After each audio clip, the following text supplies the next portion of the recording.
আমি প্লেট লাগবে না, ডাইরেক্ট একশোটা চলে যাই, গামলাই খাই, ওই ক্যালকাল ভাত নিতে আমার ভালো লাগে না। দেখছি না আব্বা, এরকম রাক্ষসের মতো গামলা করে ভাত খালি বলে আমাদের সংসারে আয় বরকত কিছু থাকবি? এমনি বলে আমাদের সম্পত্তি ক্ষয় শুরু হয়ে গেছে। প্লেটে ভাত খালি কি পেট ভরে না রে গোল্লা?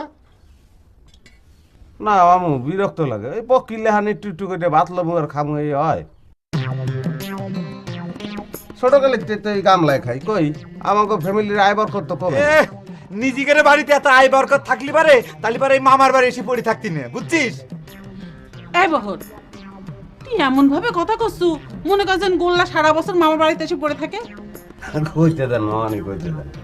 ওই ভাইগুলোকে পলিটিক্স করতে করতে অভ্যাস হয়ে গেছে, কি করবে কন।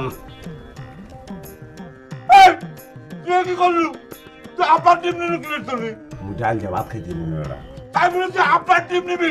মামুর ডিম কি বেড়া মুখরের ডিম, আর মামুকে হারা জীবন খালি ডিম খাইবে, সে তো হারা জীবন খাইছে। ডিম খামু আন বেটা মোরা, মোরা হচ্ছে জুয়ান, মুগা হন ডিম খাওয়ার বয়স, কি কর মামু? দেখ বললা, বেশি বাড়াবাড়ি করবি না কিন্তু কয়ে দিলাম। আব্বার টিম ফেরত দে। তুই তো মজা দাও, হ্যাঁ?